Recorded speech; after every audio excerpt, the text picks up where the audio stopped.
तो ऐसे ही पागल होने की जरूरत नहीं है। मुझे बताया गया है कि जहां जहां यात्रा जा रही है, ये विकास यात्रा जहां जहां पहुंच रही है, वहां स्थानीय उत्पादों के स्टॉल, दुकानें और उससे जुड़ी जानकारी भी दी जा रही है। वहां स्वयं सहायता समूहों के बनाए उत्पादों को भी दिखाया जा रहा है। उनको जेम पोर्टल पर कैसे रजिस्टर किया जा सकता है, इसको लेकर भी सरकारी कर्मचारियों के माध्यम से जानकारी दी जा रही है। ऐसे छोटे छोटे प्रयासों से ही और हर गांव में, हर परिवार में कुछ न कुछ प्रयास होता रहे।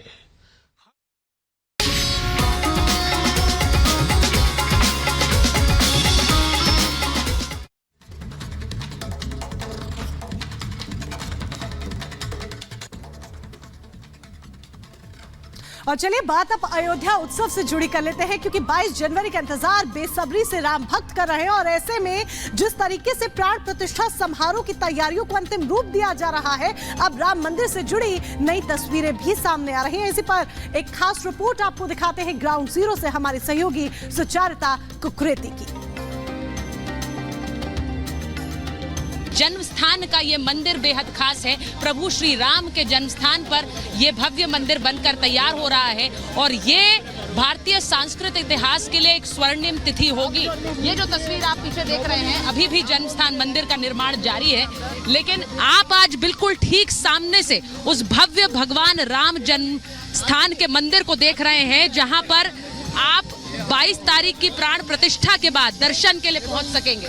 ये तस्वीरें प्रभु श्री राम के भव्य जन्म स्थान मंदिर की हैं। जैसा मैंने कहा कि भारत सनातन की तपोस्थली, यहाँ हर दिन प्रतिदिन मंदिर लगातार आकार लेते हैं, लेकिन ये भव्य मंदिर जन्म स्थान का मंदिर है और इसीलिए ये अनोखा है, अलौकिक है। और इसकी निर्माण और इसकी प्राण प्रतिष्ठा जब भगवान रामलला की मूर्ति में प्राण फूके जाएंगे, प्राण प्रतिष्ठा का मौका होगा, उसमें ये भारतीय सांस्कृतिक इतिहास के लिए एक स्वर्णिम तिथि होने वाली है। जो आप बाहर से देख रहे हैं, जब मंदिर में आप प्रवेश करेंगे तो इन्हीं सीढ़ियों से होकर आप अंदर जाएंगे और इन सीढ़ियों से होकर जब आप अंदर जाएंगे, देखिए बिल्कुल नीचे जमीन पर यह मंदिर नहीं बना हुआ है। और इसी के बारे में जो तीर्थ क्षेत्र के महासचिव हैं चंपत राय जी, उन्होंने बताया कि जब इस भूमि का सर्वे किया गया तो ये भूमि उस तरह की थी कि ये एक मंदिर का भार शायद नहीं ले पाती,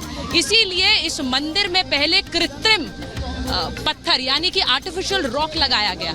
उस आर्टिफिशियल रॉक को लगाने के बाद इसमें ग्रेनाइट के बड़े बड़े पत्थर लगाए गए हैं, जिससे कि ये जो भूमि है जिसके अंदर जो इस मंदिर का भार लेने के लिए सक्षम नहीं थे, उसे इस तरह से बनाया जा सके कि एक भव्य राम मंदिर इस पर खड़ा हो सके।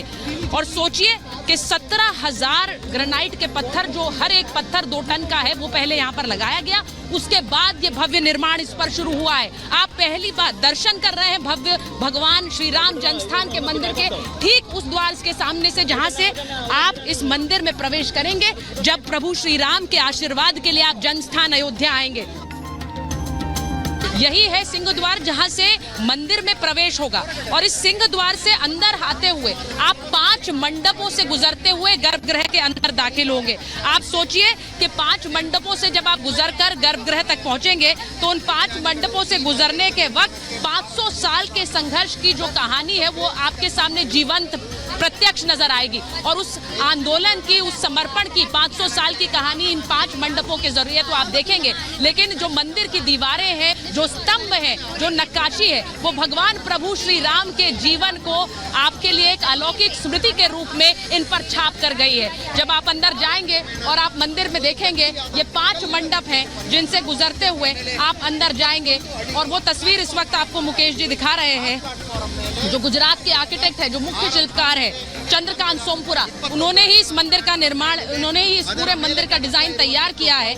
और जैसा मैंने कहा कि इसके पहले तले पर गर्भगृह है, जहां पर मंडप 5 मंडप बने हुए हैं और राम मंदिर का जो निर्माण है ये उस नागर शैली में किया है, जिसका आप जो कलाकृति है और जिसकी जो नक्काशी है आप मंदिर की दीवारों पर और स्तंभों पर साफ रूप से देख सकते हैं। मैं आपको ये भी बताऊं कि मंदिर में जो गर्भगृह है, इसको बहुत गौर से सुनिएगा, जो गर्भगृह में रामलला की मूर्ति स्थापित होगी, राम नवमी के दिन दोपहर 12 बजे सूर्य की किरणों से भगवान प्रभु श्री राम का अभिषेक हो, ऐसी कोशिश है। और इसीलिए उस पर इसरो के वैज्ञानिक भी और IIT रुड़की के जो साइंटिस्ट हैं वो भी काम कर रहे हैं। तो गर्भगृह के अंदर भगवान रामलला स्थापित है और रामनवमी के मौके पर 12 बजे उनके ललाट पर, प्रभु श्री राम के ललाट पर सूर्य की जो किरणें हैं वो तिलक लगाएं। इसको सूर्य तिलक का नाम दिया गया है।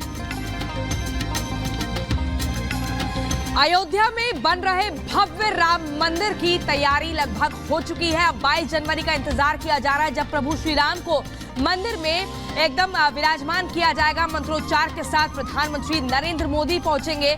ऐसे में मंदिर की भव्य और अलौकिक तस्वीर सामने आई है, जो हर किसी को मोहित कर रही है। क्या कुछ है पूरा ये मामला, कैसी तैयारियां चल रही हैं, इस रिपोर्ट के जरिए आपको दिखाते हैं।